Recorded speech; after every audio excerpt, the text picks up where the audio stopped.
ஸ்ரீராம கதை அப்படிங்கிறது இது வரைக்கும் கூட கம்பீரமாக ராமர் வந்துட்டார். அயோத்தியா காண்டத்தில் கூட அப்பப்போ கொஞ்சம் மனசு அவருக்கு கலங்கிறதே தவிர கம்பீரமாக தான் இருக்கார். அவர் கம்பீரமாக இருக்கிறதுனால தான் நமக்கும் கதையிலையும் ரொம்ப ஓரளவுக்கு சமாளிச்சுக்க முடிஞ்சுது. ஆனால் அரண்ய காண்டம்னு ஆரம்பிக்கும்போதே சொல்லவே பயமாக இருக்கு.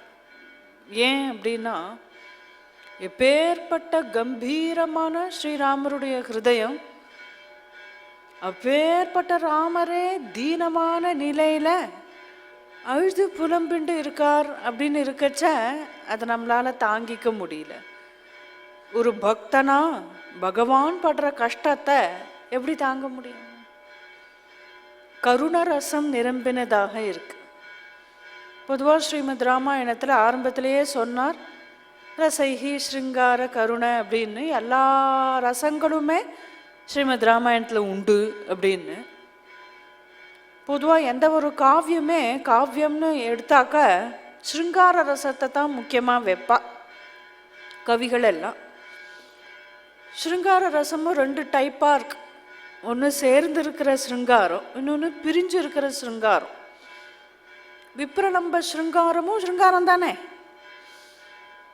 பொதுவாக சாமானியர்கள் கேட்பா, பகவானாக இருந்தால் இது போல் அழுது புலம்புவனா அப்படின்னு. அவ்வளோ மட்டமாக ராமாயணத்தை கொண்டு போக நான் விரும்பலை. நான் ஒரு ஸ்டாண்டர்டில் எப்படி எங்கள் அப்பா சொல்லுவாரோ அது மாதிரி தான் சொல்லிட்டு போகிறேன். ரொம்ப மட்டமான கேள்விகளுக்கு பதில் சொல்லிட்டு இருந்தோன்னா நம்மளும் மட்டமாயிட்டோன்னு அர்த்தம். அந்த அளவுக்கு இறங்கலை. இருந்தாலும் ராமர் ஏன் இப்படி இருந்தாருங்கிறதுக்கு நமக்கு முக்கியமான ஒரு விஷயம் ஞாபகம் வச்சுக்கணும். அவர் மனுஷத்தன்மையை ஏத்துன்னு இருக்கிறார் அப்படிங்கிறது. ராமர் மட்டும் இல்லை, பிராட்டியாகிய சீதையும் கூட. அப்போ லோகத்தில் இப்பேற்பட்டதான ஒரு கருண ரசத்தோட கூடிய தன் கதையை ராமபிரானே பிரகடனப்படுத்திக்கிறார். சர்வஜனா இருந்துண்டும் தனக்கு ஒன்றும் தெரியாதவர் போல சீதை எங்கேன்னு அவர் தேடுறதோ, தன்னிடத்திலேயே இருக்கக்கூடிய சீதையை தெரிஞ்சுட்டே ஆனால் அவளை காணலை அப்படின்னு அழறதோ, அது காட்டக்கூடிய பிரகடனமான ஒரு லீலா விடம்பனம். ஒரு நாடகத்தில் நடிக்கக்கூடியவர்களுக்கு தன் குடும்பம் நன்னா தான் இருக்குங்கிறத தெரிஞ்சும் கூட ஆனால் அடிச்சுண்டு அழுவான் ஸ்டேஜில். மனசுக்குள்ளே அவனுக்கு தான் ஃபேமிலி நன்னா தான் இருக்காங்கிறது தெரியும். தன் எதிரிலேயே உட்காந்துட்ட கதையை பார்த்துட்டு இருக்காங்கிறது கூட தெரியும். அவனுக்கு ஏன் இப்பேற்பட்ட ஒரு கருண ரசத்தை காட்டுறான் அப்படின்னா, பார்க்குறவாளுக்கு மனசு உருக்கணும் இல்லையா? அதற்காக. மேலும் ராமர் வெறும் நடிக்கிறார் அப்படின்னு மட்டும் நான் சொல்லிட மாட்டேன். ஏன் அப்படின்னா, பேர்பட்ட அருமையான சீதா தேவி அவளை காணோம் அப்படின்னதும் அழாம திருடமாக ராமர் இருந்தான்னு வச்சுப்போமே, நமக்கே பிடிக்காது. அழற பிரபுவை பார்க்கும்போது தான் நமக்கு எப்பேற்பட்ட ஒரு கிருபை அப்படின்னு தோன்றுறது. ராமரை பகவான் அப்படின்னு எடுத்துட்டாலும் பக்தர்களுக்கு ஒரு கஷ்டம்னா அழற தெய்வம் தான் நமக்கு வேணும் இல்லையா? அவர் நம்மளை காப்பாற்றட்டும், ரட்சிக்கட்டும். அதுக்கப்புறம் நமக்கு ஏதாவது ஒரு சிரமம் அப்படின்னா அவர் வேதனை படணும். அவர் கவலைப்படுறதே உண்மையில நம்மளை க்ஷேமமாக வைக்கும். நம்மலாம் பரஸ்பரம் கவலைப்பட்டு என்ன போகிறது? கவலை தான் மிச்சமாகும். பகவான் சத்திய சங்கல்பனா இருக்கிறதுனால, சர்வசக்தனா இருக்கிறதுனால, பகவானுக்கு நம்ம கிட்ட கட்டாயம் அக்கறை வேணும் இல்லையா? கருணை வேணும் இல்லையா? கருணை இல்லாத தெய்வத்தினிடத்துல நாம் அண்டி பிரயோஜனமும் இல்லை. அப்போ ஒரு பக்தன் பகவான் அப்படின்னு எடுத்துட்டாலும் அவர் அழறது நியாயம்தான். இல்லை ஈஸ்வரன் அப்படின்னு எடுத்துக்கலானும் சரி. அதுக்கு அடுத்தது பார்த்தா ஒரு நாயக்கன் அப்படின்னு எடுத்துட்டாலும் சரி. நாயகி, உத்தமமான ஒரு நாயகி, அடம் பிடிச்சுண்டு உங்களோட நான் வரத்தான் வருவேன்னு வந்த ஒருத்தி, அவளை இப்படி பறி கொடுத்துட்டோமே அப்படின்னு நினைக்கும் பொழுது கட்டாயம் அந்த நாயக்கன் அழத்தானே அழணும், தேடத்தானே தேடணும். தேடத்தானே தேடணும், அதானே நியாயம். அவள் அழறதெல்லாம் பகவானா அப்படின்னு கேட்டுட முடியாது. அப்பேற்பட்ட கிருபை அவருக்கு பொங்கிண்டு வரதே, அதை பார்த்து நம்ம மனசு உருக வேண்டாமா? அதை பார்த்து நம்ம மனசு உருகுங்கிறதான் ராமாயணத்தில் இந்த இடத்துல வைக்கிறார். கருணரச பரிதமாக இந்த கட்டம் அரண்ய காண்டம் பூராவே அப்படி அமையறதுக்கு காரணம் அதுதான். ராமருக்கே மனசுக்குள்ள தோணித்து இனி சித்திரக்கூட்ட வாசம் கண்டினியூ பண்ண முடியாது. ஏன் அப்படின்னா, ஒரு முறை நம்ம அயோத்தியில் இருக்கிறவாள்லாம் இங்கே வந்து தான் எங்கே இருக்கோங்கிறத பார்த்துட்டு போயிட்டா. எப்போ பார்த்துட்டு போயிட்டாலோ அப்போ அடிக்கடி அவர்கள்லாம் வந்து இங்கே பார்ப்பாளே, வந்து பாப்பா இல்லையா, இங்கே தான் இருக்காருன்னு தெரிஞ்சு கொடுத்தேன். ஒருத்தரா வந்து பாப்பா ஒருத்தரா சொல்லிட்டு இருப்பா. அதனால நம்ம இங்கேருந்து கிளம்பிடுவோம் அப்படின்னு தோணித்து. உண்மையில் பார்த்தா அங்கே கூடியிருக்கக்கூடிய ரிஷிகள் எல்லாருமோ அவ கிளம்ப ஆரம்பிச்சுட்டா. ராமர் அவர்களை போய் நமஸ்கரித்து வினயத்தோட, ஏன் கிளம்புறேன், நான் ஏதாவது அபச்சாரம் பண்ணிட்டேனா, ஏன் அத்தனை பேருமே அவசரப்பட்டு கிளம்புறேன் அப்படின்னதுமே அப்போ அவர்களாம் சொன்னோம், இல்லை ராட்சசர்களுடைய நடமாட்டம் ரொம்ப ஜாஸ்தியாகிடுது, அதனால இனிமே இங்கே இருக்கிறது உச்சிதம் இல்லைன்னு எங்களுக்கு தோன்றுறது அப்படின்னதும் ராமரும் நினைச்சார் நம்மளும் இங்கேருந்து கிளம்பிடலாம் அப்படின்னு. கிளம்பி நேராக நடந்து வந்துட்டே இருக்கும்போதே முதல்ல அத்ரி மகர்ஷியினுடைய ஆசிரமம் அங்கே வந்து சேர்ந்தா. மகாபதிவிரதையான அனசூய சீதாதேவியை பார்த்து ரொம்பவும் சந்தோஷப்பட்டான். தன் ஆற்றுல அவள் வந்திருக்கிறத பார்த்து சீதையை கையை பிடிச்சி அழிச்சுன்னு போயிட்டா உள்ள அனசூய அம்மா. அத்ரி பகவானை விழுந்து நமஸ்கரிச்சுட்டு பக்கத்தில் கை கத்திட்டு நிற்கிறார் ஸ்ரீராமர். ரிஷிகள்லாம் எப்படின்னா வந்திருக்கிறது பகவான்கிறது தெரிஞ்சும் கூட, ஆனால் அவர் ராஜகுமாரனுங்கிற தோரணையில தானே பழகிறார், அதனால இவர்களும் அப்படியே தான் பழகுவா. அவரை வரவேற்று அவர் ரொம்ப சந்தோஷப்பட்டு பேசின்னு இருக்கிறார். சீதையை பார்த்து ரொம்ப கொண்டாடுறா அனசூயா அம்மா. त्यक्त्वा ஞாதி ஜனம் சீதே மானமிருத்திம் சமானினீம் அவருத்தம் வனே ராமம் திஷ்டியாத்தும் அனுகச்சசி. அப்பேற்பட்ட ராஜ குடும்பத்தில் நீ பிறந்து பெரிய ராஜ குடும்பத்தில் வாழ்க்கப்பட்டு நீ இவருக்கு பண்ணாதனால் பேர்பட்ட ஒரு வருஷம் கிளம்பி போகணும் அப்படின்னு சொன்னா, 14 வருஷம் அவர் வேணா போகட்டும், நாம் சந்தோஷமாக எங்கள் ராஜ்யத்திலேயே இருந்துக்கலாம் அப்படின்னும் இல்லை. என்னை கொண்டு போய் பிறந்தாத்துல விட்டுடுங்கோ, 14 வருஷம் கழிச்சு நீங்கள் வனவாசம்லாம் முடிஞ்சு வாங்கோ, அப்புறம் நான் வரேன் அப்படின்னு சொல்லலை. மெனக்கட்டு அவர் இருந்துட்டு இங்கே இருந்துடு அப்படின்னு சொல்லியும் கூட அதை கேட்டுக்கல. அடம் பிடிச்சி நான் வருவேன் அப்படின்னு கிளம்பி நீ வந்திருக்கியேம்மா, உன்னுடைய பேர்பட்ட குணம், உன்னுடைய இந்த பத்தி சேவை, இதை பார்த்தா எனக்கு ரொம்ப சந்தோஷமாக இருக்குது நீ இருக்கிறத பார்த்தா அப்படின்னு ஒரேடியாக கொண்டாடின உடனேயே சீதை தன்னைத்தானே பாராட்டிக்கலையாம். சீதை சொன்னா, நான் ஒத்தி வர்றது என்னம்மா ஆச்சரியம், அயோத்தியில் இருக்கக்கூடிய புருஷால் ஸ்திரீகள் குழந்தைகள் உள்பட அத்தனை பேரும் ராமபிரானோட கூட தாங்களும் 14 வருஷம் வனவாசமாக வந்துடுவோம் தானே, அத்தனை பேரும் வந்தா அதுக்கு காரணம் அவருடைய அப்பேற்பட்ட ஒரு குணம். கிம் புனர்யோ குணஸ்லாக்யா சானுக்ரோஷோ ஜிதேந்திரியா ஸ்திரானுராகோ தர்மாத்மா மாத்ருவத் பித்ருவத் பிரியா. அப்பேற்பட்ட குண பரிபூர்ணனா அவர் இருக்கும்போது ராமரை விட்டுட்டு யாருக்குமே இருக்க முடியாதே, அதுவும் நான் தாலி கட்டின மனைவி, நான் விட்டுடுவேன் நான் அவரை எப்படி வச்சுட்டுருக்காரு தெரியுமோ. எனக்கு யாருக்குமே பிரியம் அப்படின்னா ஒரு சமயம் பிரியம் இருக்கும், இன்னொரு சமயம் பிரியம் போயிடும். ஒரு இடத்துல பிரியமாக இருப்பா, இன்னொரு இடத்துல பிரியம் போயிடும். அப்படிலாம் ஒன்று உண்டு இல்லையா? என்னதான் இருந்தாலும் லைஃப்பில் ஸ்திரானுராகோ, எப்போதுமே ஒரே மாதிரியான பரிவு, அக்கறை, அன்பு, வாத்சல்யம் எல்லாமே இருக்கணும் ஒரு கணவனுக்கு மனைவி கிட்ட. காதல் மட்டும் போராது, முதல்ல இரக்கம் இருக்கணும்.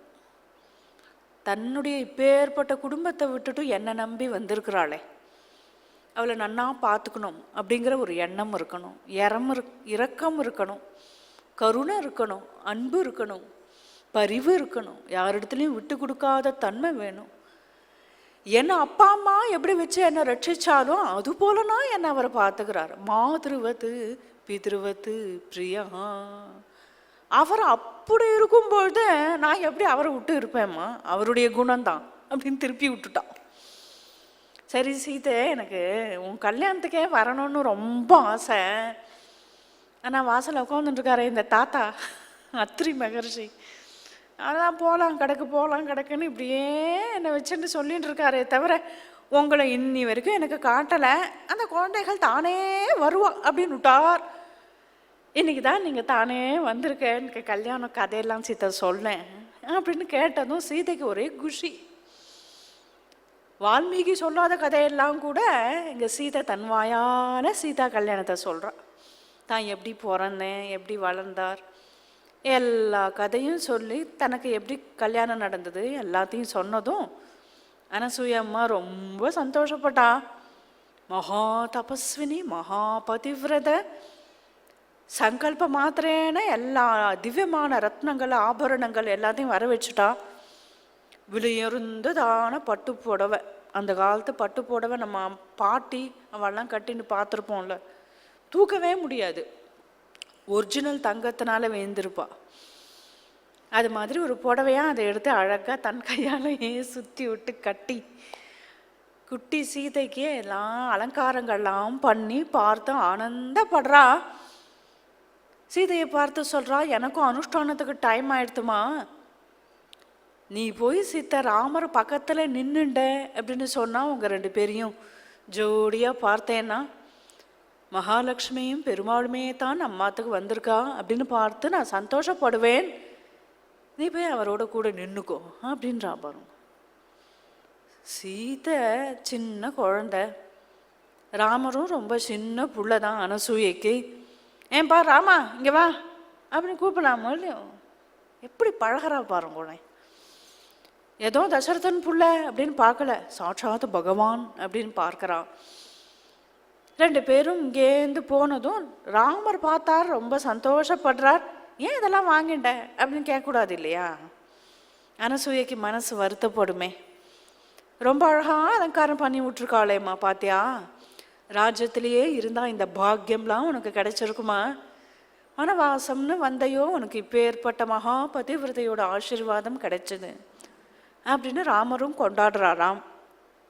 இப்படி அன்றைய தினம் அங்கே தங்கியிருந்து அங்கேருந்து கிளம்பி போகிறார். இது வரைக்கும் இவர்கள் நடந்து வந்ததுலாம் சாதாரண ஒரு வனப்பிரதேசம்தான். இனிமே போக போகிறது ரொம்ப பயங்கரமான காட்டுக்குள்ளே என்னென்னலாம் ஆபத்து இருக்குமோ தெரியாது. மெனக்கட்டி பேர்பட்ட தண்டகாரண்யத்துக்குள்ளே பிரவேசிக்கிறாரே, அதுக்கு என்ன அவசியம்னா யார் கேட்கறது அவரை? யாரையுமே அவர் என்ன சங்கல்பிச்சாரோ அதை மீறி எதையுமே செய்ய முடியாது. போகாதீங்கோ அப்படின்னு சொல்ல முடியாது, கேட்க மாட்டார், யாருக்கும் அடங்காதவர். ஆரம்பத்திலேருந்தே அப்படிதான். அயோத்தியா காண்டத்திலேருந்தே ராஜ்யத்திலேருந்தே யாரும் ராஜ்யத்திலேருந்து ஏன் போகிறப்பா இருன்னு எத்தனை பேர் சொல்லி பார்த்தா. தசரதர் அப்பாவே சொன்னார், வசிஷ்டரே சொன்னார். இங்கே ஒரு பதம் போட்டார் வால்மீகி, துர்தர்ஷா, அப்பேற்பட்டவர். பிரவிஷ்யது மகாரண்யம் தண்டகாரண்யம் ஆத்மவான். ஆத்மவான் சரீரத்தில் நினைவு இருக்கக்கூடிய யாரும் அந்த காட்டுக்குள்ளே போவே முடியாது.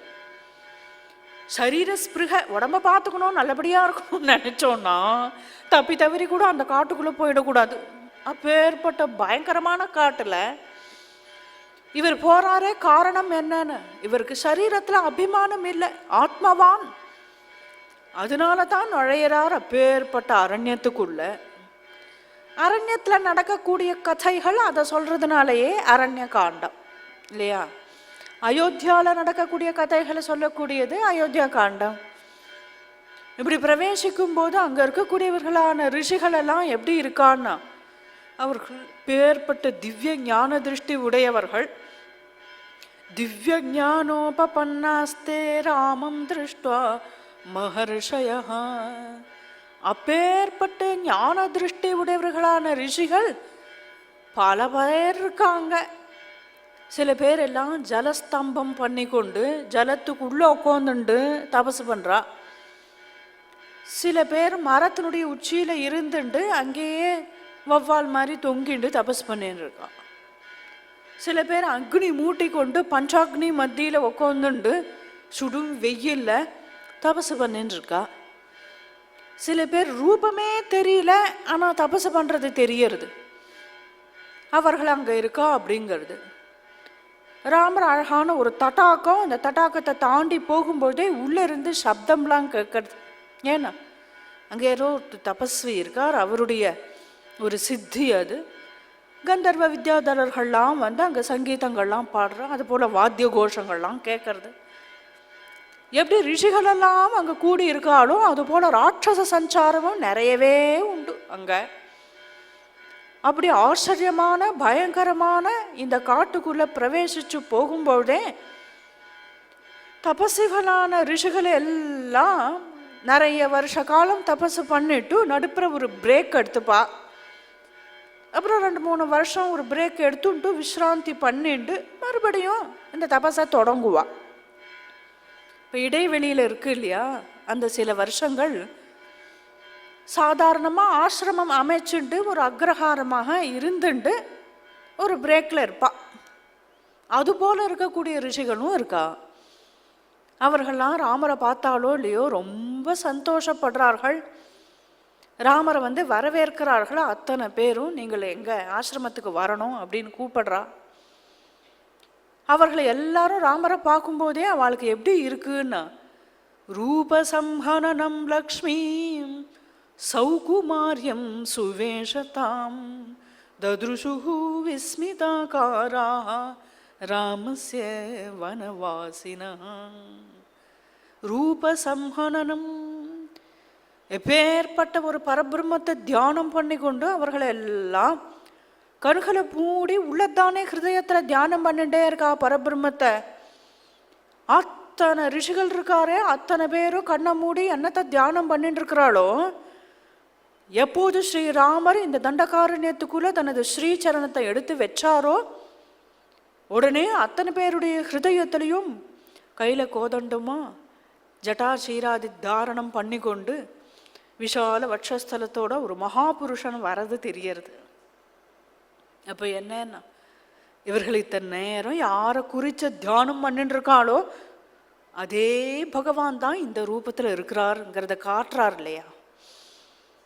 அப்பேற்பட்ட ஒரு ஞானம் உடையவர்கள் இவா எல்லாரும் பட்டு பட்டுன்னு அத்தனை பேருமே எழுந்து வந்து ராமரை சூழ்ந்துட்டார்கள். வரணும் வரணும், சுவாகத்தம், எங்களுடைய ஆசிரம பிரதேசமே பவித்திரம் ஆழ்த்து தங்களுடைய வருகையினால. நீங்கள் பேர்பட்ட ஒரு ரூபம், அந்த ரூபத்தை பார்த்த உடனேயே ரிஷிகள் எல்லாம் சொக்கி போயிட்டாலாம். ஏதோ தோள் கண்டார் தோளே கண்டார் அப்படின்னு மிथिலையில் இருக்கக்கூடிய நாரீமணிகள் தான் சொக்கி போனா அப்படின்னு இல்லாமல் திவ்ய ஞானம் உடையவர்களான இப்பேற்பட்ட ரிஷிகள் இவாளும் ரூபசம்ஹனனம் லக்ஷ்மி. ஸ்ரீராமருடைய விஷாலமான வட்சஸ்தலம், உருண்டு திரண்ட புஜங்கள், அவர் அடி வைத்து நடந்து போகிற கதி, கஜகதி, இதெல்லாம் பார்த்த உடனேயே அவளுக்கு அப்படியே ஸ்டன் ஆகி அப்படியே ராமருடைய திருமேனியே பார்த்துட்டு நிற்கிறாளாம். அவருடைய இந்த முனி வேஷம் இருக்கே, மர உரி கட்டிண்டு ஜட்டாமக்குட்டம் போட்டுண்டு இருக்காரேன், இதை பார்த்தா அவளுக்கு தோன்றது சுவேஷதாம், நன்னா இருக்கு, ரொம்ப நன்னா இருக்கு இந்த ரிஷி வேஷம் இவாளுக்கு. என்னது இப்படி போட சொல்வாளான்னு ஆஞ்சநேய சுவாமி பார்க்க போகிறார். பார்த்த உடனே அவர் சொல்கிறார், என்னத்துக்கு நீங்களாம் இப்படி இருக்கு, தலையில் ரத்ன கிரீட்டம்லாம் வச்சுக்கணும், ஏன் வச்சுக்கல, தோளில் தோல் வளைகள்லாம் கையில் கங்கணங்கள்லாம் போட்டுக்கணுமே, ஏன் போட்டுக்கல அப்படின்னு கேட்க போகிறார் இல்லையா ஆஞ்சநேய சுவாமி. இவளை பாருங்க இவ்வளோ தைரியம், ரொம்ப நன்னா இருக்கு இந்த ரிஷி கோலம் உங்களுக்கு ரொம்ப நன்னா இருக்கு அப்படின்னு மெனக்கட்டு சொல்கிறாளே. ஆமாம், அவளுக்கு அவ மாதிரி வேஷம் போட்டுட்டா நன்னா இருக்கு. வைதிகாலாம் இருக்கா அப்படின்னு வச்சுப்போம். அவளுக்கு கச்சம் வச்சு கட்டிண்டு ஷிக்க வச்சுண்டு 4 பேர் வந்தால் அவளுக்கு சந்தோஷமாக இருக்கு. என்னை போல் இருக்கிறவாளுக்கு மடிசார கட்டின்னு 4 பேர் வந்தால் நன்னா இருக்கே அப்படின்னு தோணும். அது மாதிரி ரிஷியாக இருக்கா இல்லையா, ரிஷியாக இருக்கிறவாளுக்கு தங்க வேஷத்தில் இப்படி பார்த்தா நன்னா இருக்கு, இவருக்கு இது ரொம்ப நன்னா இருக்கு, நன்னா கட்டின்னு இருக்கார் அப்படின்னு சொல்லுவா இல்லையா. அந்த மாதிரி இவன் அதை பார்த்து சந்தோஷப்படுறாளாம். சரி, ராமர் அவ்வளோ ஸ்ட்ராங்காக இருக்கும் அவருடைய திருமேனி அப்படின்னா ரொம்ப கঠিனமாக இருப்பாரான். சௌகுமாரியம், ரொம்ப சுகுமார சுந்தரனாக இருப்பாராம். பார்க்கறதுக்கு தான் அப்படி இருப்பாரே தவிர கட்டுமஸ்தாக, ஆனால் ரொம்ப சுகுமாரமாக அவருடைய திருமேனி இருக்குமா. அப்பேற்பட்ட ஸ்ரீராமபிரானை பார்த்த உடனேயே இவர்களை எல்லாம் சந்தோஷப்பட்டுக்கிறான். பொதுவாக கோவிலில் கூட பெருமாளுக்கு எல்லா திருவாபரணங்களும் போட்டாச்சு அப்படின்னு சொன்னால் புறப்பாட்டுக்கு எல்லா ஆபரணங்களையும் சாத்தி புறப்பாடு பண்ணால் நன்னா தான் இருக்குது. இருந்தாலும் நாம் எப்படி பார்ப்போம் அப்படின்னா, இந்த நெக்லஸ் நன்னா இருக்கே, இந்த காசு மாலை நன்னா இருக்கே அப்படின்னு தான் பார்ப்போம். தாயாருக்கோ பெருமாளுக்கோ அலங்காரம் பண்ணினா பெருமாள் போட்டுருக்கிற மாதிரி காசு மாலை வாங்கிக்கணும். உடனே பெருமாள் போட்டுருக்கிற மாதிரியே மேட்சிங்காக ஒரு ட்ரெஸ்ஸு பீதாம்பரம் நம்மளும் கட்டிக்கணும் அப்படின்னா தோண ஆரம்பிச்சுட்ரும். அலங்காரம் பண்ணியிருக்கிற பெருமாளை பார்க்கச்சேன். இப்போ ராமர் அலங்காரம் பண்ணிட்டு வரல, பெருமாளுக்கு அபிஷேக திருக்கோலத்தில் தான் அவருடைய சர்வாவயவங்களும் நமக்கு தரிசனமாகும். அபிஷேகம் பண்ணச்சேன், க்ஷீராபிஷேகம் பண்ணாக்க அபிஷேகத்தில் பெருமாள் எப்படி ஜிலு ஜிலு ஜிலுன்னு அவருடைய திருவாபரணங்கள்லாம் கழட்டி வச்சுட்டு தன்னை காட்டிப்பார். அதுபோல் இங்கே ராமருக்கு இப்போ புண்ணிய புனல்களாடி அப்படின்னு சொன்னா இல்லையா, அபிஷேக கோலத்தில் வந்திருக்கிறதுனால இது போல் இருக்கிறாராம். ஆச்சு, இது முடிச்சுட்டு போய் பட்டாபிஷேகம் பண்ணிப்பார். அப்படி கிளம்பி வந்திருக்கிறதுனால ஸ்ரீராமபிரான வாழ்க்கை முழுமையாக அனுபவிக்க முடியறதுனால அப்படி சொல்லிக்கிறாளா. ததுருஷுகும் விஸ்மிதாக்காரா, அப்படியே பார்த்து விஸ்மயமாகி ஸ்டன்னாகி நின்றுருக்கா. ரிஷிகள் தான் அப்படின்னு இல்லை, வனவாசினஹா, காட்டுவாசிகள் யாரார் உண்டோ, பசு பட்சிகள் உள்பட, மான் மந்தைகள் உள்பட, புலி சிங்கம் கரடி உள்பட எல்லாம் ராமரையே பார்த்துட்டு சொக்கி போய் நிற்கிறது அப்படிங்கிறா. பெரிய இந்த மகர்ஷிகளுடைய ஆசிரம பிரதேசத்தில் ராமர் வந்ததும் அவளுக்கு ஒரு அதிதி கிரகம் இருக்குது. அங்கே ஸ்ரீராமரை அமரச் செய்தான். அந்த திண்ணையில் போய் ராமர் உட்காந்துண்டார். இவர்கள் எல்லாருமும் எதிரில் உட்கார்ந்துண்டார். ராமருக்கு அங்கே கிழங்குகள் பழங்கள் எல்லாத்தையும் கொண்டு நிவேதனம் பண்ணுறா. மூலம் புஷ்பம் பலம் வன்யம் ஆசிரமஞ்ச விசேஷதா நிவேதயித்வா தர்மஜ்ஞாஹ ததஹ பிராஞ்சலயோ பிரவீத். அத்தனை பேரும் தங்களுக்கு என்னென்ன முடிஞ்சதோ, சில பேர் புஷ்பங்கள் கொடுக்குறா, சில பேர் பழங்கள் கொடுக்குறா. ஒரு மகர்ஷி என்னுடைய ஆசிரமத்திலேயே நீங்கள் தங்கிக்கலாமே, இங்கே இருந்துக்கோங்கோ அப்படின்னு தன்னுடைய ஆசிரமத்தை ஒழிச்சு கொடுக்குறார். ராமர் எல்லாத்தையுமே கடாட்சிச்சார், எல்லாத்தையுமே வாங்கிட்டார் பிரசாதமாக. ராமர் இப்படி அமர்ந்ததும் அத்தனை பேரும் ராமரை பார்த்து பேசுகிறா. எப்பேற்பட்ட ஸ்ரீராமர் இருக்கட்டும், இவருடைய அப்பா தசரதரே வந்தாலும் சரி, அவருடைய அப்பாவான அஜ மகாராஜாவே வந்தாலும் சரி, இவர்கள் எல்லாம் கையை எடுத்து தூக்கி ஆசீர்வாதம் பண்ணி அபயம் கொடுத்து தான் பேசுவான். அதுவும் பிராமணர்களுடைய வலது கையில் அக்னி இருக்கு, அதனால இடது கையை தான் தூக்கி அனுகிரகிப்பா. அப்படி இருக்கச்ச ராமபிரானை பார்த்ததும் இவர்கள்லாம் தத பிராஞ்சலயோ அப்ரவீத், கையை கூப்பி கொண்டாலாம், அஞ்சலி பண்ணி கொண்டே ராமரிடத்துல பேசுறான்னா. அப்ப ராமரை என்னன்னு புரிஞ்சுன்னு இருக்கா இவா? ஆரம்பத்திலேயே சொல்லிட்டார் திவ்ய ஜானோபன்னாஸ்தே அப்படின்னு. ஏதோ சாதாரண சக்கரவர்த்தி திருமகன் அப்படின்னு பார்க்கல, பகவான்னு பார்க்குறா. அதனால தானே இவர்கள் கைகூப்பி பேசுறா.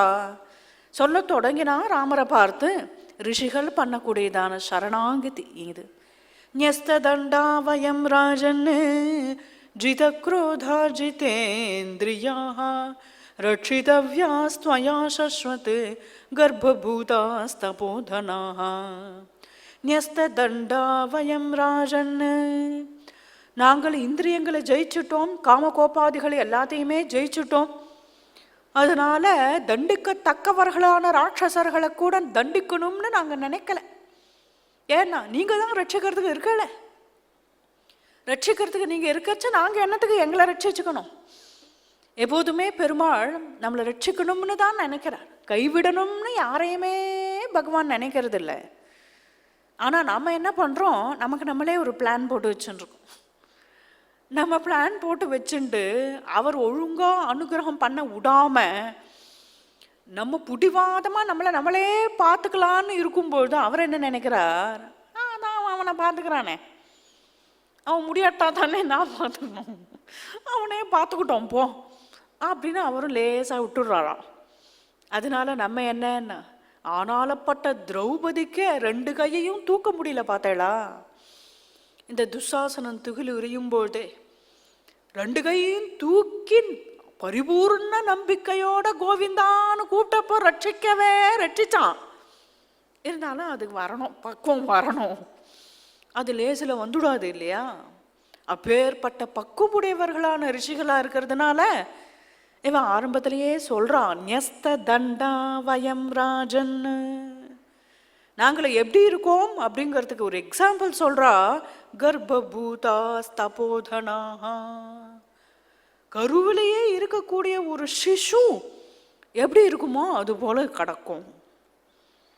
பொதுவாக சரணாகதியில் 2 விஷயம் உண்டு. ஒன்று மர்க்கட சிசு ரீதி, இன்னொன்று மார்ஜால சிசு ரீதி அப்படின்னு. சரணாகதியில் குரங்கு எப்படி தூக்கின்னு போகும் அப்படின்னா, குரங்கு குட்டி என்ன பண்ணும், அம்மா குரங்க கட்டிகிட்டே இருக்கும். நீ இந்த மரத்துலேருந்து அந்த மரம் தாவு, இந்த மலையிலேருந்து அந்த மலை தாவு, எங்கே தாவினாலும் இது அம்மாவை விடவே விட்டாது இந்த குட்டி குரங்கு. பார்த்துருக்கேல? அது மாதிரி. இன்னொன்று பூனை. இந்த பூனை என்ன பண்ணும், குட்டி ஒன்றும் அம்மாவை கட்டிக்காது, அதுங்கன்னு கிடக்கும். இந்த அம்மா பூனை தான் என்ன பண்ணும், வாயால் அதை கவ்விண்டே இங்கே கொண்டு வைக்கும், அங்கே கொண்டு வைக்கும். அது கொஞ்சம் சந்தேகம் வந்துடுத்து, ஏதாவது குழந்தைக்கு ஆபத்து இருக்குமோன்னு தோணிடுச்சுன்னா உடனே கவ்விண்டு ஓடிடும். அதுபோல் 2 டைப்ஸ் இருக்கு இல்லையா?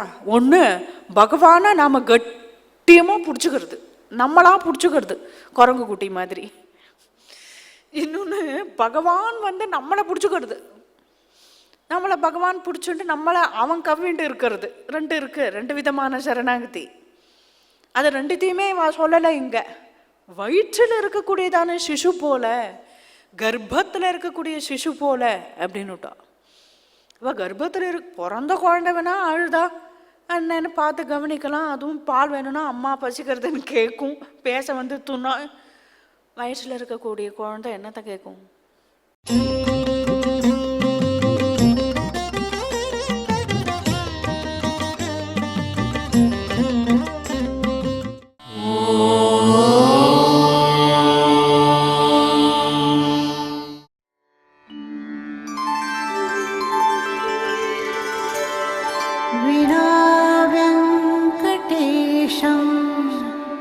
ननाथो ननाथः सदा वेङ्कटेशं स्मरामि स्मरामि। हरे वेङ्कटेश प्रसीद प्रसीद, प्रियं वेङ्कटेश प्रयच्छ प्रयच्छ।